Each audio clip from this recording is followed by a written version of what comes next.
Livro de 1 Reis, capítulo de número 17, verso 8 ao verso de número 16. Enquanto os irmãos procuram, eu quero deixar registrada a minha palavra de gratidão a Deus pelo privilégio que Deus me concede de retornar a esta casa de oração. Eu costumo dizer que não tem lugar melhor no mundo para nós estarmos do que estarmos na casa de Deus. Estamos no melhor lugar que Deus pôde reservar para nós, irmãos, é a casa de Deus. Eu sou grato a Deus por isso. Sou grato a Deus pelo pastor deste campo, pastor Sérgio. Muito obrigado, pastor, pela liberdade. Que Deus em Cristo continue abençoando a vida do Senhor, a sua casa, a sua família, o seu ministério. Eu cumprimentando o pastor Sérgio, eu estou cumprimentando a todos os obreiros em nome de Jesus. Irmãos, me permita eu começar a minha fala dizendo que o reino das trevas, ele é uma organização. Preste bem atenção na introdução da minha fala, para que você entenda o decorrer do texto e o contexto que nós vamos trazer aqui nesta noite. O reino das trevas, ele é uma organização e, por sinal, muito bem organizada. O reino das trevas, ou esta organização, ela é invisível, porém real, maligna e astuta. E o diabo, irmãos, ele é mais perigoso na sua astúcia do que na sua ferocidade. O diabo nunca quis manifestar e revelar sua verdadeira identidade. Nunca foi do desejo dele que alguém soubesse que era ele que está por trás de tanta coisa. Quantas pessoas, desculpe do que eu vou dizer, mas entenda a minha fala em nome de Jesus. Quantas situações que você conhece, que você pensa que é enfermidade, e na verdade não é enfermidade física, mas é enfermidade espiritual. Pessoas aprisionadas em medicamentos, aprisionadas em mão de médico, e muitas das vezes acham que é uma enfermidade física, mas o inimigo nunca se preocupou de revelar a sua verdadeira identidade escondido atrás desse processo. Ele nunca se preocupou em dizer, fica tranquilo que sou eu que estou agindo. Nunca foi assim, porque sempre foi do papel do adversário esconder a sua verdadeira identidade. E isso é uma astúcia do inimigo. E nessa astúcia, nesta forma astuta dele trabalhar, ele se torna mais perigoso nesta astúcia do que na sua ferocidade. Eu vou repetir, o diabo, ele é mais perigoso na sua astúcia do que na sua ferocidade. Sempre foi também desejo do inimigo te afastar da presença de Deus. Eu vou falar algo aqui, entenda o que eu digo. O diabo está mais preocupado em te afastar da presença de Deus do que de te tirar da igreja. Eu vou repetir. O diabo está mais preocupado em nos afastar da presença de Deus do que nos afastar da igreja. Pelo amor de Deus, eu não estou falando que não estar na igreja não é importante. Não, senhor. Não distorça a minha fala. Até porque se todo crente soubesse aproveitar essas 3 horas de culto, a vida de muito crente seria diferente. Você sabia que esse culto aqui pode mudar a tua noite? Você sabia que esse culto aqui pode mudar a tua semana? Você sabia que esse culto aqui pode mudar a tua história? Você sabia que o culto de hoje aqui pode mudar a sentença que já foi decretada no mundo espiritual ao teu favor? Eu não estou falando isso para você dar glória, até porque só dá glória quem tem glória para dar. Mas eu tenho uma palavra de Deus aqui. O culto de hoje, Deus fecha a sepultura, Deus quebra cadeado, Deus abre porta de prisão, Deus quebra arco, corta lança, queima carro no fogo. E ainda diz: aquietai-vos e sabei que eu... Se todo crente soubesse aproveitar essas 2 horas de culto, a vida de muito crente seria diferente.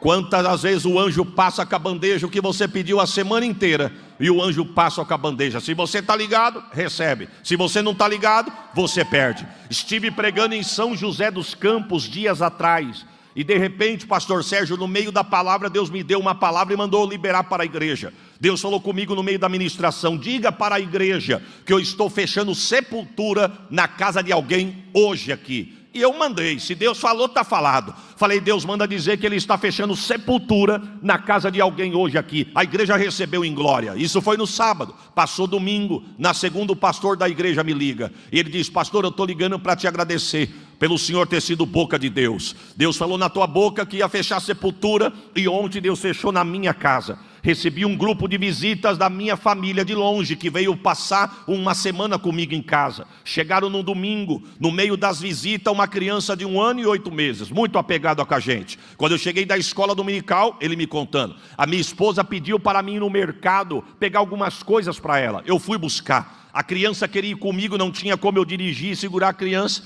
A sogra dele falou, eu vou contigo para te ajudar. A sogra abre o portão, pega a criancinha, coloca no banco de trás do carro. O pastor dá ré no carro, embica o carro na ladeira. A rua dele é uma ladeira. E ele se embicou na ladeira, freou para esperar a sogra fechar o portão. A sogra fecha o portão e a sogra não percebeu por causa do insufilme do vidro. Mas a criança tinha sentado e colocado as costinhas na porta do carro. Quando a sogra do pastor puxa a porta, a criança cai e bate a nuca na guia. O pastor, segurando o carro no freio, se assustou. Ele pulou para tentar segurar a criança pelo banco de trás. Só que ele não percebeu que ele tirou o pé do freio. A criança bate a cabeça na guia e o carro passa por cima da barriga da criança. A criança desmaia. Fica ligado, irmão, fica ligado. Porque esse culto hoje aqui pode mudar a sentença na tua casa e no meio da tua família. A criança desmaia, é levada às pressas para o hospital.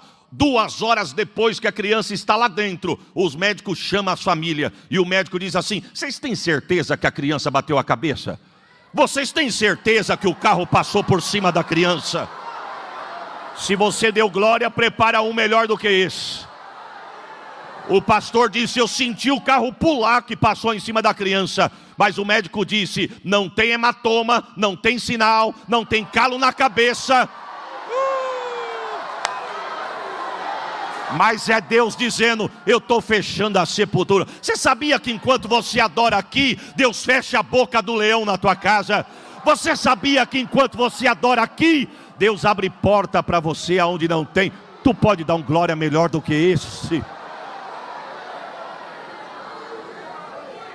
Então eu quero que os irmãos entendam que não faz parte da minha fala dizer que não é para vir para a igreja, pelo amor de Deus. O que eu quero dizer para os irmãos é que o diabo está mais preocupado em nos tirar da presença de Deus do que nos tirar da igreja. Até porque estar na igreja não significa estar na presença de Deus. É por... Oh, glória! Senhor, levei tanto tempo para vir aqui, mas eu preciso deixar uma palavra neste altar. Preste atenção, estar na igreja não significa que está na presença de Deus. É por isso que você vai ver pessoas que não entendem dizer assim, mas não canta, mas não é da igreja.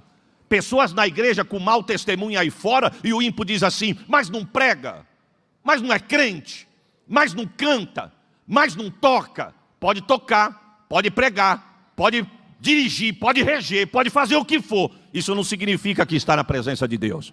É por isso que a Bíblia vai dizer que aquele dia será um dia de surpresa.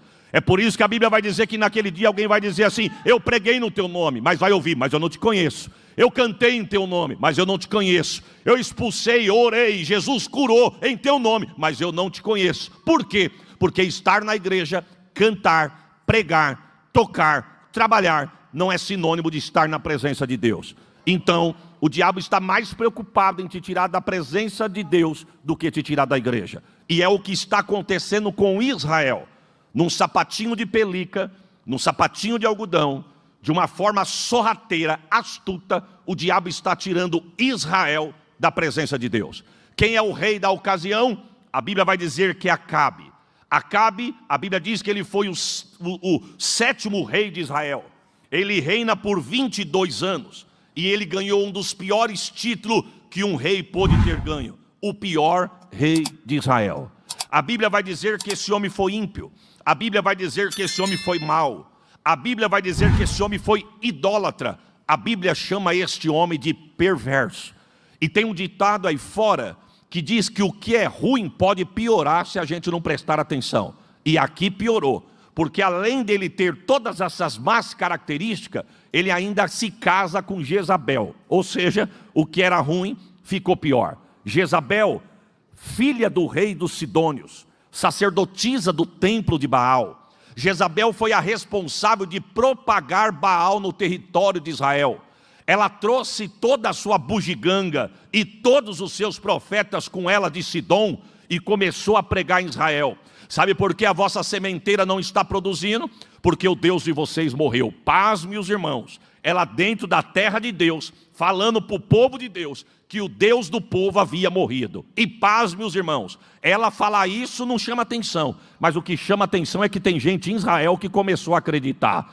O texto diz, a história paralela vai me contar, que ela começa a dizer, o vosso Deus morreu, eu conheço bem a vossa história, eu sei que Ele vos arrancou com mão forte do Egito, eu sei que Ele fez o mar vermelho se abrir para vocês passar, eu sei que Ele mandou maná do céu para vocês comer no deserto, a roupa não envelhecia, o sapato crescia, tinha coluna de fumaça para cuidar de vocês de dia, tinha coluna de fogo para cuidar de vocês à noite, mas eu tenho uma notícia para vos dar, o Deus de Israel está morto. Mas fica tranquilo, porque eu vim aqui pregar para vocês, dizia ela, com os meus profetas, um novo Deus. Baal vive, Baal reina, Baal governa. Fica tranquilo que se o vosso Deus morreu, o meu Deus que eu vos apresento não vai deixar faltar semente na tua sementeira.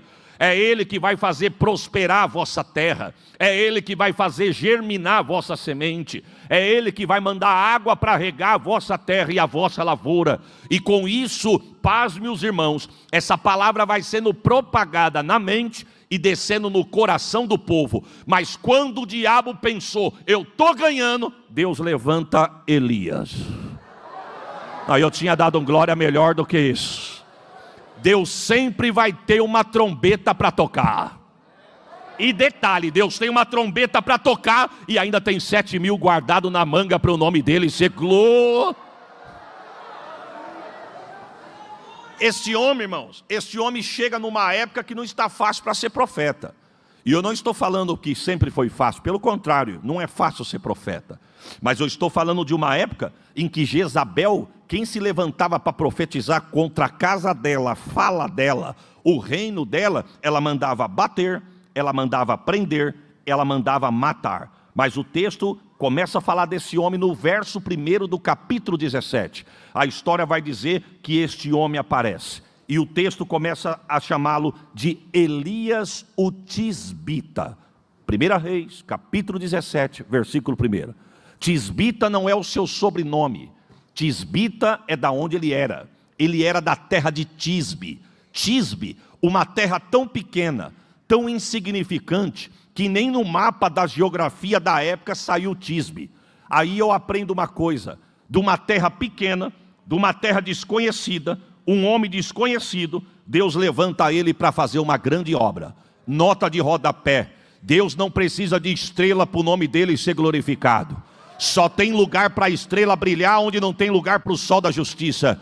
Porque aonde o sol da justiça brilha, a estrela não sai nem na foto. Nós viemos aqui para adorar, para louvar, para bendizer aquele que é, aquele que pode, aquele que tem, aquele que está, aquele que vive. Alabachori calamanai. Ele chega, e a Bíblia diz, irmão, olha como ele chega pregando. Ele chega dizendo assim, ó, vive o Senhor. Por que que ele aparece dizendo vive o Senhor? Parece pouco, né? O homem se apresenta dizendo vive o Senhor. Ô profeta, o senhor não tem outra palavra não? Israel está pegando fogo, você veio com uma mensagem muito fraca. Mas a mensagem não é fraca não, a mensagem é poderosa. Sabe por que ele aparece dizendo vive o Senhor? Porque Jezabel estava pregando que Deus estava morto. E de repente ele aparece, vive o Senhor. Alguém diz, mas estão falando que ele morreu? Outro diz, mas ele não morreu não. Acabe diz, ele morreu. Elias disse, ele está tão vivo. Ele está tão vivo que eu estou aqui. Ele está tão vivo que eu estou de pé. Ele está tão vivo. Oh, glórias ao nome de Jesus. Receba esta palavra. Ele está tão vivo que ele tem guardado a tua casa. Ele está tão vivo que ele tem guardado a tua família. Ele está tão vivo que você está aqui adorando. E porque ele vive, você pode crer no Amã. Quem tem glória dá glória. Quem tem aleluia dá aleluia. Ele vive. Oh, glória. Deus não precisa de gente grande para fazer a obra não, irmão. Porque paz, meus irmãos, aqui não acontece isso, é só lá nas minhas bandas. Tem gente que Deus usa no louvor, aí se sente porque louva. Aí Deus é tão tremendo que na manga ele tem quem louva e toca. Aí tem gente que se acha porque louva e toca. Deus levanta quem canta, louva e prega. Deus sempre vai ter alguém melhor do que nós, tudo junto. A glória é dele. A casa é dele. Irmãos, sabe por que tem esses medalhões nos altares de muitas igrejas? Porque nós damos ibope para eles. Nós somos culpados desses medalhões intergalácticos da fé nos nossos altares. Querem brilhar tanto, mas querem brilhar tanto, que se nós não vigiar, tira a glória de Jesus e recebe a glória para si. Mas eu fico com o que disse João Batista. Um dia chegaram em João Batista para dar uma alfinetada dele e disseram assim: ô João, sabe por que está faltando gente no teu culto aqui na congregação do deserto? Primeiro, aquele que você batizou lá no Jordão, que você nos apresentou como Cordeiro de Deus, está arrastando multidão. Você sempre pregou dizendo que não era para a gente sentar com pecador, pois ele senta com pecador. Você sempre pregou dizendo que não era para comer junto com eles, pois ele come junto com eles. Eles se alegram com eles. E detalhe, lá tem milagre, hein? Lá cego enxerga, paralítico anda, mudo fala. Aqui a tua mensagem é só machado na raiz, é só raça de víbora, é só arrependei-vos. Quando pensaram que iam cutucar João, João disse: eu nunca falei para vocês que eu sou alguma coisa. Eu só sou amigo. E vou dar uma notícia: convém que ele cresça e que eu diminua. Elias apresenta-se dizendo: ele vive em cuja presença eu estou. Sabe o que ele está dizendo? Ele está tão vivo que eu não sei vocês. Ele está falando para Israel, mas ele está tão vivo que eu estou na presença dele. E para vocês saberem que eu estou na presença dele, assim eu mando uma palavra: não vai chover e nem vai cair orvalho do céu debaixo da minha palavra. Que ousado, irmão. Você já viu alguém sacar alguma coisa se não depositou? Você já viu alguém ter direito de saque se não guardou? Eu quero crer que quando Elias diz: debaixo da minha palavra não cai chuva e nem orvalho, o céu diz: puxa o saldo aí. O saldo está bufando. Deus disse: então fecha o registro. Eu estou sentindo Deus aqui. Esse homem, pastor, não fechou só a torneira não, porque se fechar a torneira da frente, tem a torneira dos fundos, não é assim? Mas ele falou: fecha o registro. Eu quero ver da onde vai sair água. No tempo de estiagem, irmãos, você conhece isso. Como a área dos irmãos é úmida, né? São Bernardo é úmido. Eu não sei se São Bernardo é úmido ou Catanduva que é muito seco. Mas eu falei para Sheila: olha quanto tempo que a gente não vê neblina. Aqui não é diferente. No tempo da estiagem, não é seco? Você coloca a água na plantinha, mas parece que a plantinha está morrendo. Você fala: mas eu estou colocando água, parece que está seco. Mas você já percebeu que quem tem garagem em casa, mas a garagem não é coberta, o teu carro levanta em sopa? A dona de casa que lavou a roupa, estendeu a roupa no varal, e ela esqueceu de recolher. No outro dia, quando ela vai pegar na roupa, a roupa está em sopa. Estamos no tempo da estiagem, mas o sereno molha demais. Mas Elias veio dizendo: não chove e nem tem sereno debaixo da minha. Isso foi no verso 1. Aí no verso 2 Deus chega.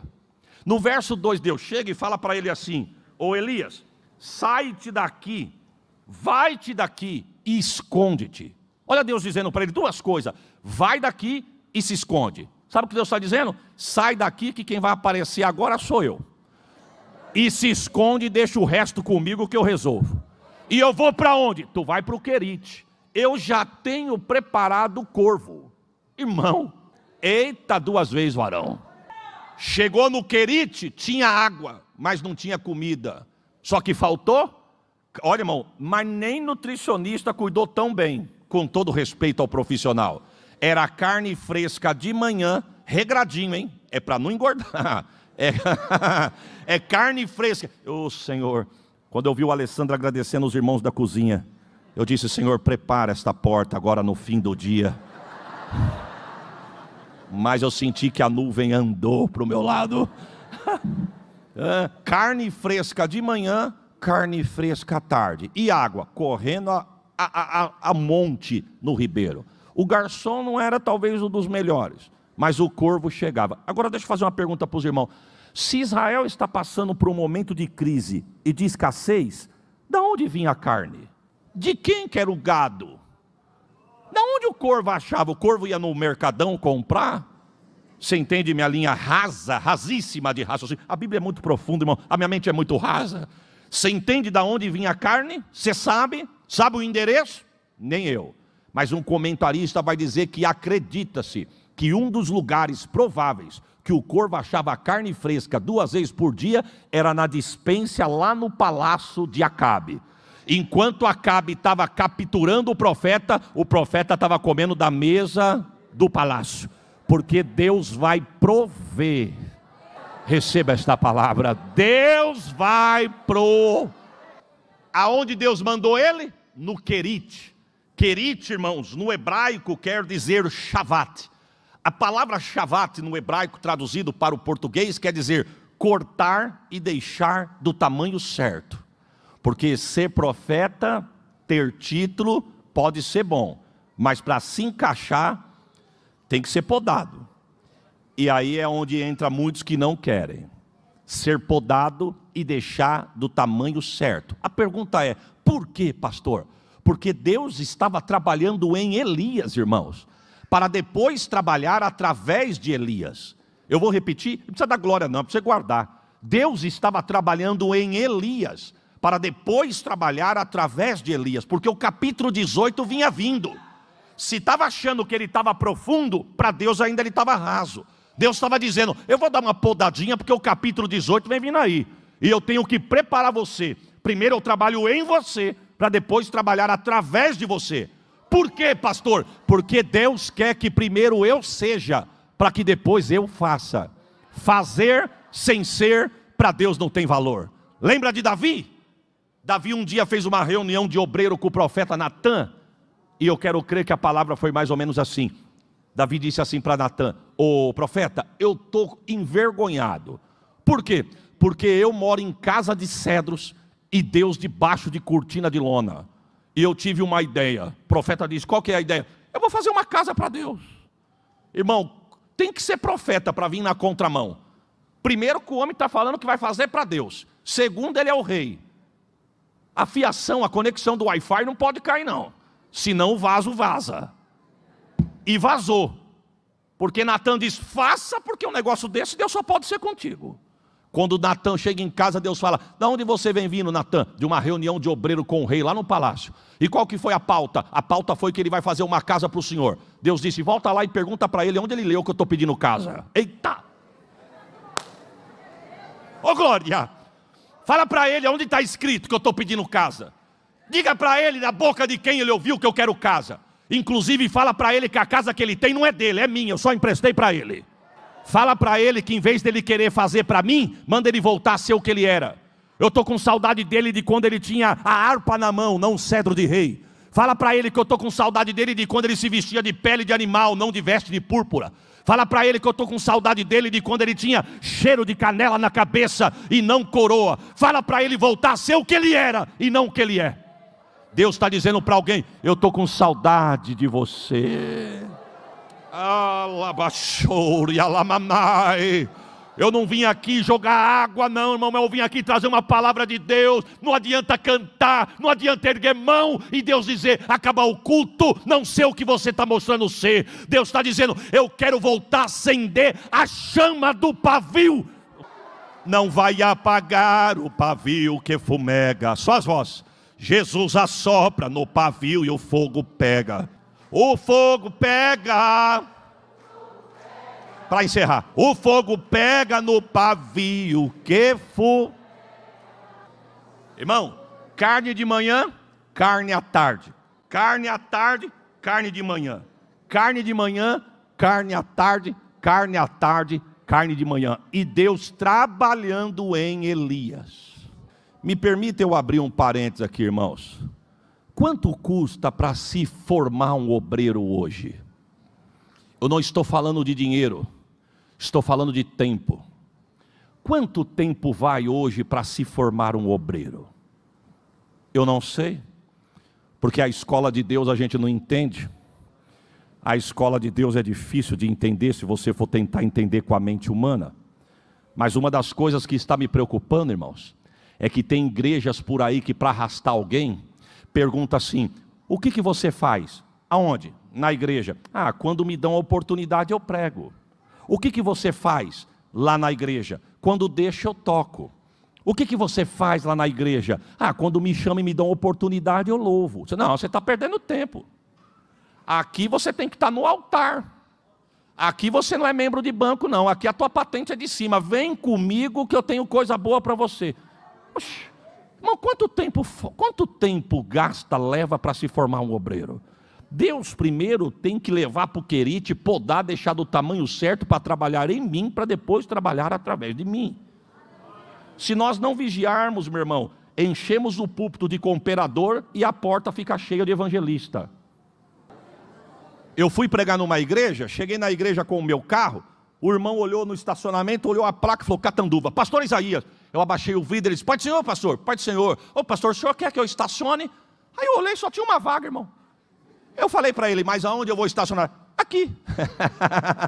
Eu falei: se o senhor não se importar, não é que eu não quero que o senhor dirija o meu carro, mas se o senhor não se importar, eu coloco aqui. Simpático, educado. Pois não, pode colocar. Coloquei o carro, falei para ele: o senhor quer ficar com a chave? Não, fica tranquilo. A saída não é por aqui, aqui é a entrada. A saída é por lá. Então, na verdade, o senhor é o último da fila. Todo mundo vai ter que sair para depois o senhor sair. Pode ficar com a sua chave. O senhor me dá a honra de te levar ao altar para o nosso pastor? Falei: pois não, irmão, se o senhor quiser. Não, eu faço questão. No meio do corredor ele encontra um diácono. Ele olhou para o irmão e falou: irmão, pastor Isaías, o pregador, o senhor pode levar ele até o pastor? O diácono disse: pois não. Ele falou: pastor, olha que educação. O senhor não vai se sentir constrangido de eu deixar o senhor na mão do diácono para te levar até o pastor? Porque eu preciso voltar lá na calçada para tomar conta dos carros. Falei: não, irmão, pode ir lá na sua função. Deus abençoe, Deus te use, e no fim do culto a gente volta a se falar. O irmão me levou lá na frente, me colocou do lado do pastor, pregamos, adoramos, acabou o culto, eu estou num lugar jantando com o pastor. Quem é que chega? O irmão manobrista lá. De repente o irmão chegou, eu falei para o pastor: pastor, aquele irmão não é o obreiro da casa do senhor? Ele olhou e falou: é ele mesmo. Abanou a mão, ele veio: Pai do Senhor, meu santo, senta conosco aqui para jantar. Ele falou: não, pastor, eu não quero ser desrespeitoso, mas tem uma família ali no canto que chegou primeiro do que eu de amigos. Se o senhor me dá liberdade, eu posso sentar com eles, porque eles já estão me esperando. O pastor disse: não, então fica à vontade, que eu já estou acabando de jantar com o pastor e nós já vamos embora, senão nós vamos vos atrapalhar. Aí ele virou as costas, eu falei para ele assim: pastor, que homem educado esse diácono do senhor. Que educação. Ele falou: não, ele não é diácono não, meu irmão. Ele é ajudante do auxiliar. Eu nem sabia que tinha esse cargo. Mas deram para ele ali. É menos que o auxiliar. É ajudante do auxiliar. Se Deus aprovar, até o final do ano, ele vai auxiliar. Eu falei: pastor, eu não sei qual é o método que o senhor usa para fazer a prova de chamada oral para aprovar os obreiros.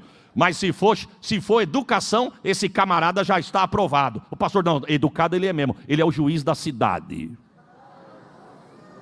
Eu falei: meu Deus, o juiz queria manobrar o meu carro. Sabe o que eu estou dizendo? Que dependendo do lugar não estava na rua, estava no altar. Porque tem gente subindo no altar, com todo respeito à minha palavra, viu, irmão? Eu venho debaixo do sangue de Jesus, por causa de título, de amizade, política de amizade, por causa de olerite, por causa de patente. Mas eu quero te dar uma notícia: melhor do que posição é ter o nome escrito no livro da vida e chegar no céu. Então não fica correndo atrás de proposta, não. Eu estou aqui há tanto tempo, tem gente que chegou depois, passou na minha frente. A porção dele é uma, a tua é outra. E louvado seja o nome do Senhor. Oh, glória! Irmão, chega uma hora que o ribeiro seca.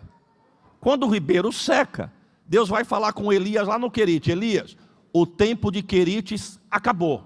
Quem sabe Elias disse: agora minha vida vai mudar. E para onde eu vou? Agora tu vai para Serepta. Irmãos, eu nunca vi um ministério com tantos altos e baixos na chamada como o de Elias. Perceba que do anonimato ele já foi para o palácio. Do palácio Deus manda ele para o deserto. E para o deserto manda para uma terra estranha.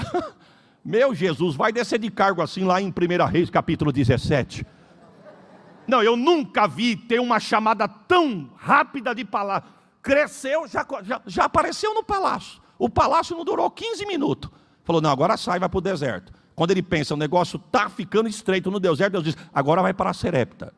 Pode parecer pouco, né, irmãos? Mas Serepta era um território de Sidom, era um território pagão.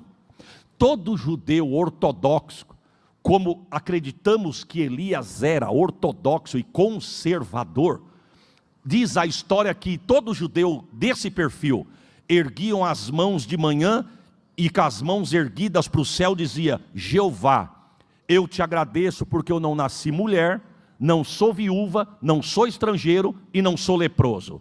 Pois Deus manda ele numa terra estrangeira, ser cuidado por uma mulher, e o texto diz que ainda ela é viúva. É Deus trabalhando em Elias, para depois trabalhar através de Elias. E sabe o que Deus diz para ele? Vai lá que já tem uma mulher preparada, é viúva, para cuidar de você. Agora, se você ler o texto, quando Deus diz assim, tem uma mulher já preparada, viúva, para cuidar de você, dá a impressão que ele ia chegar lá em Serepta, ia ter uma viúva para dizer assim: sonhei com você, eu tive uma visão, eu sonhei mesmo que chegava um homem no seu perfil, uma voz dizia: cuida do meu servo. Mas pega o texto, quando ele chega lá, parece que a mulher não está sabendo de nada não. E Deus dizendo: vai lá que já está tudo preparado. Aleluia. Quando ele chega em Serepta, quem que ele encontra? A viúva. Aí nós entramos no texto que nós acabamos de ler. O texto diz que ela está apanhando uns cavacos de lenha. Que cena, irmãos. A Bíblia é muito profunda, a minha mente é muito rasa. Desenha na tua mente aí. Elias chega, olha para a mulher, e a mulher pegando uns cavacos de lenha, e nós lemos o porquê. Ela tinha um pouquinho de farinha na panela, de azeite na botija, ia fazer um bolinho para comer, ela ia comer metade, o filho a outra metade, e iam esperar a morte que não tinha mais nada. Mas o profeta chega dizendo: ô senhora, pois não, senhor, você me dá um pouquinho de água numa vasilha? Ela disse: eu vou lá buscar água para o senhor. Quando ela vai buscar água, o profeta diz: ei, ô senhora, aproveita e traz um bolinho pequeno para mim. Oh, irmão, a Bíblia é demais. Me traz um bolinho pequeno aqui fora, eu quero comer aqui fora. A mulher diz: não, agora o senhor pediu demais. Porque o senhor percebeu que eu só estou pegando 2 cavacos de lenha. Por que o texto diz que ela está pegando 2 cavacos de lenha? Porque ela tinha tão pouco para cozinhar que se ela acende no fogo alto, seca. Ela disse: ó, eu pego 2 cavacos de lenha, porque eu tenho um pouquinho de farinha na panela e de azeite na botija. Eu vou fazer sim um bolo pequeno, mas não é porque eu quero pequeno, é porque tem só o pequeno. Mas já está combinado que eu vou comer metade e meu filho vai comer a outra metade. E o que nos resta é a morte. O profeta disse: então, vai lá e faz do jeito que você falou, mas primeiro traz para mim. Porque assim diz o Senhor. Receba a profecia: não vai faltar farinha na panela e nem azeite na botija. Alabachoure, calamamai. Eu tinha dado um glória, irmãos. Melhor do que esse. Eu não vim aqui pregar teologia da prosperidade não, mas eu creio num Deus que visita a sapateira. Eu creio num Deus que visita a carteira. Eu creio num Deus que visita guarda-roupa. Eu creio num Deus que visita não só a tua alma, mas também visita a tua despensa. E Deus manda dizer: não vai faltar sapato nos pés, não vai faltar veste no corpo, não vai faltar pão na mesa, não vai faltar azeite sobre a tua cabeça. Receba esta palavra. Ei, calabachore, calamanai.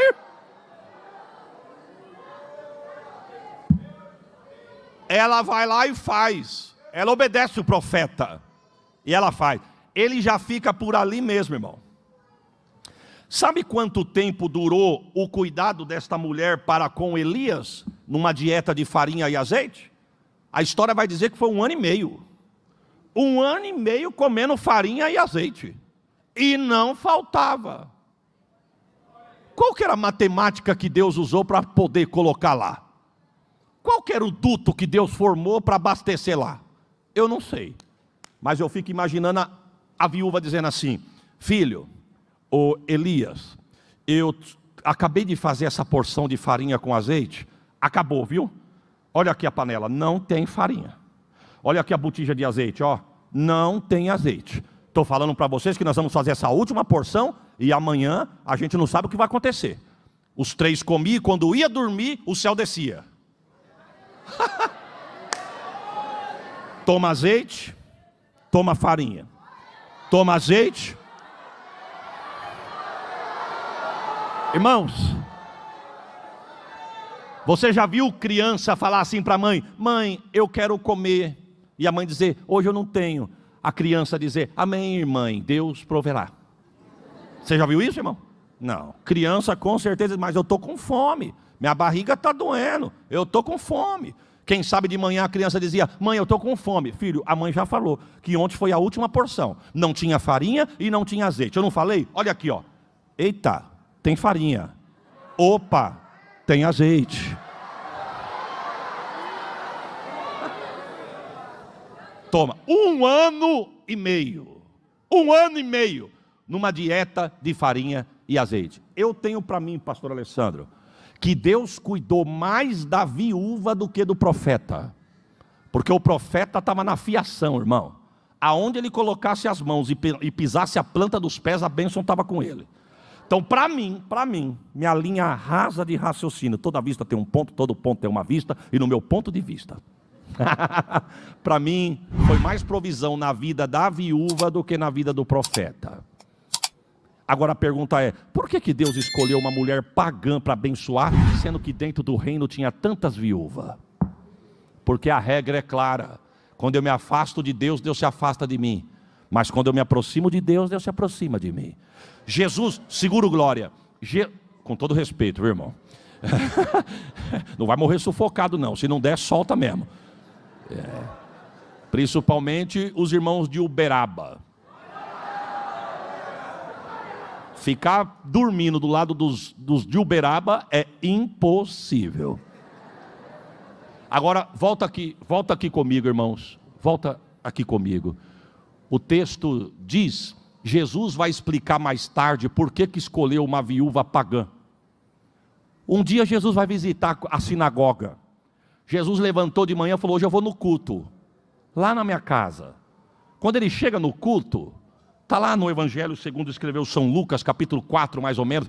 O texto diz que quando Jesus chega no culto, no altar tinha 3 cadeiras.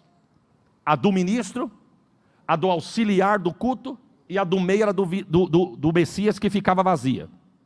Ninguém sentava na cadeira do meio, porque estavam esperando o Messias chegar. Então sentava o ministro do culto, o dirigente do culto, o auxiliar nas laterais, mas no meio vazia. Jesus disse: hoje eu vou visitar minha casa. O ministro do culto está dirigindo o culto, de repente Jesus chega. Ele diz: hoje a palavra está com aquele mocinho que está chegando agora. Não, a palavra não está com ele. A palavra é dele e a palavra é ele. Ele já entrou dizendo: hoje quem vai pregar aqui sou eu. Ele abre o livro de Isaías e recita o texto conhecido: o Espírito do Senhor Jeová está sobre mim, porque o Senhor me ungiu para pregar boas novas aos mansos. E ele lê o texto diz que quando ele acaba de ler, ele fecha e vai lá e senta na cadeira do meio. E na cadeira do meio ele grita: hoje se cumpriu. O que falar acerca de mim, eu cheguei. Pasme os irmãos. Pensa que o povo deu glória igual aos irmãos de São Bernardo? A Bíblia diz que o povo pegaram Jesus pelo colarinho e jogaram para fora da igreja. Expulsaram ele da cidade, ao ponto dele sair da cidade de Nazaré expulso e ir para Cafarnaum. Aí quando chega em Cafarnaum, o povo abre o coração e recebe ele. Abriu o coração e recebeu, ele faz morada. Aí mais tarde o povo não entendeu.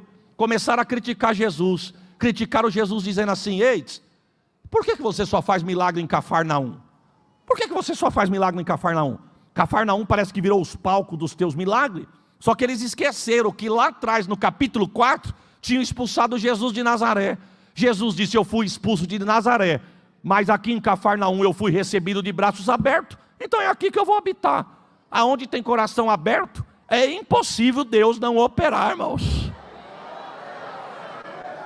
Por isso que escolheu a viúva. Porque eu disse aos irmãos no começo da minha fala que o povo de Israel estava longe de Deus. Deus foi lá e escolheu a viúva e cuidou da viúva. Porque Deus cuida. Deus cuida. Deus cuida. Deixa eu abrir um parênteses aqui, irmão. Eu fui pregar em uma cidade do interior de São Paulo, na região de Ribeirão Preto. Não vou me aprofundar muito, senão o irmão pode ver e vai entender.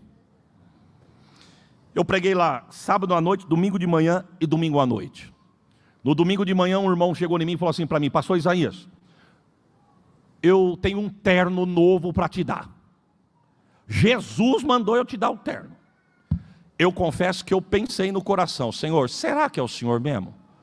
Porque faz 15 dias que Deus me deu 4 ternos. Será que Jesus está achando que está faltando terno? Será que não tem uma viúva aqui em Israel para abençoar com esse terno? Os irmãos entendem? Não estou desprezando, mas estou com aquela cara de profeta. Amém, querido, amém.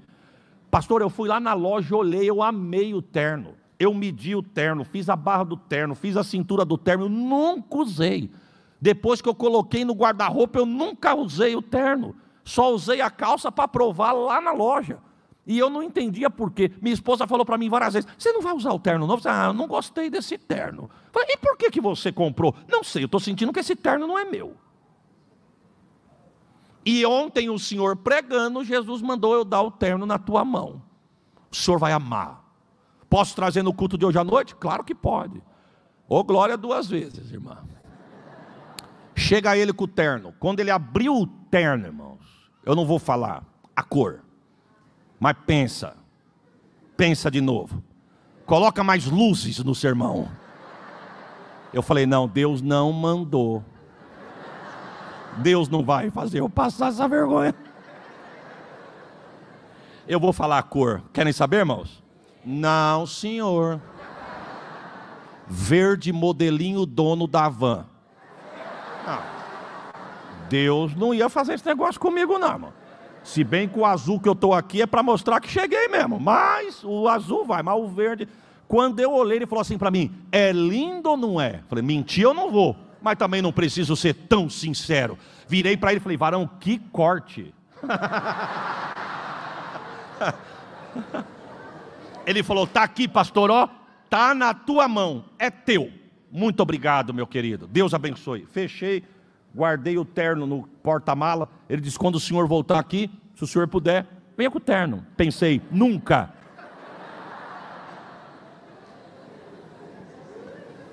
Estou voltando para casa e no meio do caminho apareceu uma placa da cidade aonde mora uma parente minha.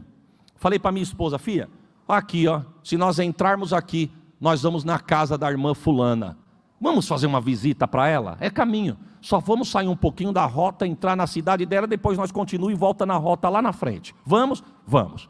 Chegamos na cidade, chegamos no bairro, chegamos na rua, chegamos na casa. Quando eu bati palma, que ela abriu a janela, ela disse: ô Isaías, ela é minha prima, irmãos. Ela veio, me abraçou, falou: ô filho, que bênção, a Sheila está aí, as crianças, abraçou a gente, vamos entrar. Ela disse: olha, ela me chama de Zá. Ela disse: Zá, você não tem noção como Deus está trabalhando na minha casa. Você sabe que minha filha casou, o meu genro nunca foi crente, pois foi na igreja, seguro glória, pois foi na igreja, aceitou Jesus, quer se batizar e diz que quer ser pregador. Assiste os teus vídeos que a gente já não aguenta mais. E falou: eu quero ser pregador, e no meu primeiro salário eu quero comprar um terno.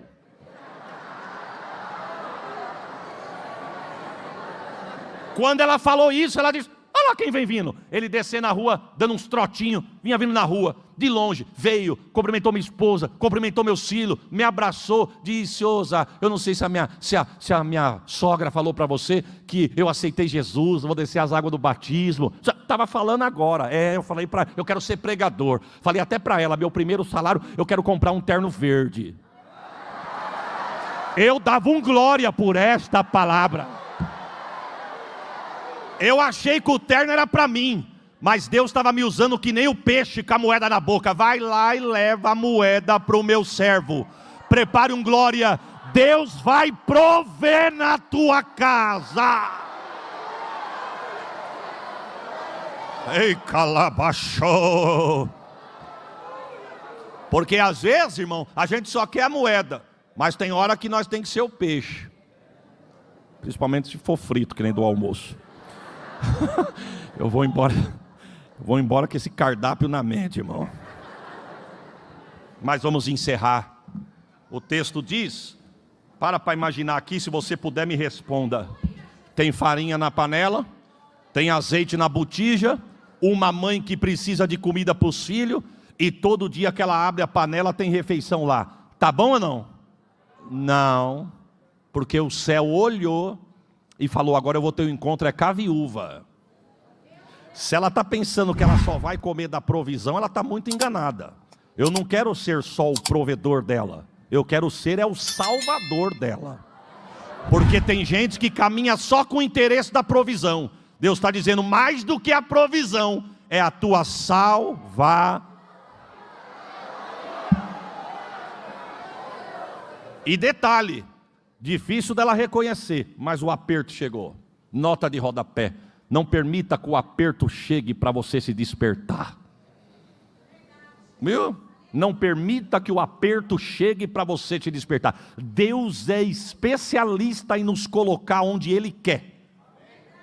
A gente pode bater o pé dizendo: eu não vou, eu não faço, eu não quero, para mim não adianta, eu quero ver quem é que faz. Quer ver? Quer ver?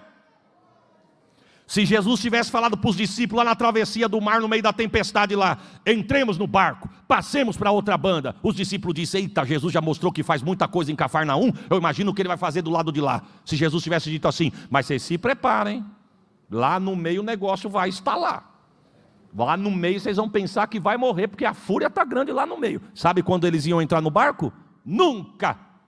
Mas Jesus diz: entremos e passemos. Ai, que glória, eu quero. Aonde entra? Entra aqui. Eu estou para dizer, irmão, oh glória, eu estou para dizer, irmãos, você lembra do dia que você aceitou Jesus? Como foi que o pregador ensinou a salvação? Não foi assim? Jesus quer entrar na tua vida, mudar a tua história, entrar na tua casa. Tem um pastor em Perus muito sábio, conhecido dos irmãos aqui, muito sábio, pastor Israel Januário. Ele fala assim: a pregação é como uma porta dourada, muito luminosa, que chama a atenção do pecador. E quando o pregador diz: quem é que quer entrar por essa porta? A porta é linda. Aí todo mundo diz: eu quero. Mas quando entra dentro da porta, o pregador não sustenta mais. Entrega na mão de quem? Do pastor. E é ele que tem que cuidar, porque a beleza por fora é estonteante, mas ninguém sabe o que espera por dentro. Só que tem uma notícia, meu irmão: pode até ser fogo cruzado. Eu nunca vi barro sair faísca, só no reino de Deus. Que vaso sai faísca, mas que é gostoso estar dentro da porta. O céu olhou e falou: você está achando que você só vai comer da provisão, é? Eu não quero ser só seu provedor, não. Eu quero ser o seu salvador.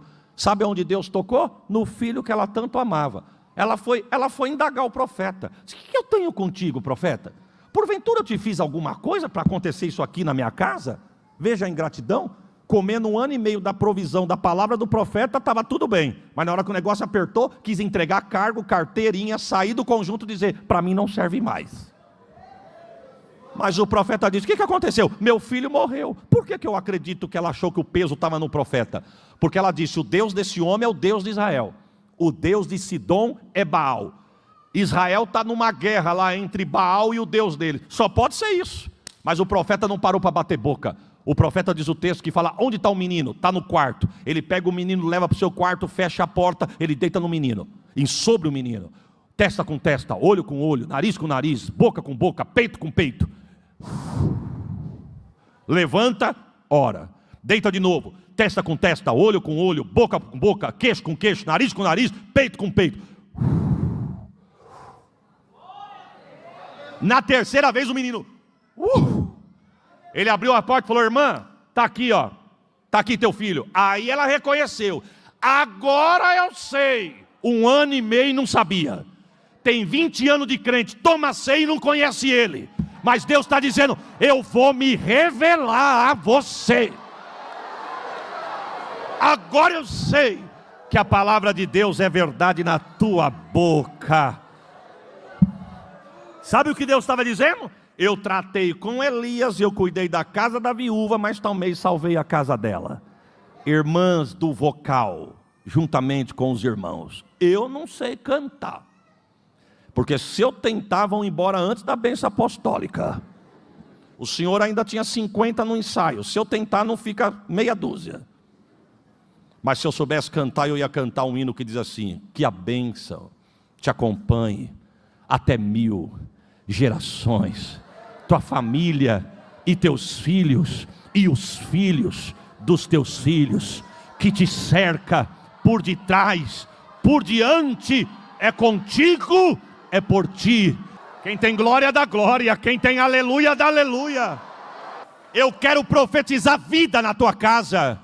Eu quero ser boca de Deus no meio da tua família. Preste atenção, porque Deus me libera uma palavra pesada, mas é coisa do céu. No mundo que nós estamos vivendo, o mundo quer deturpar os nossos filhos e os nossos jovens. Eu não vou entrar em detalhes, que eu não quero ser áspero, mas eu quero ser boca de Deus. A tua filha será mulher honrada, o teu filho será homem honrado, não será motivo de vergonha, porque Deus vai cuidar da tua geração.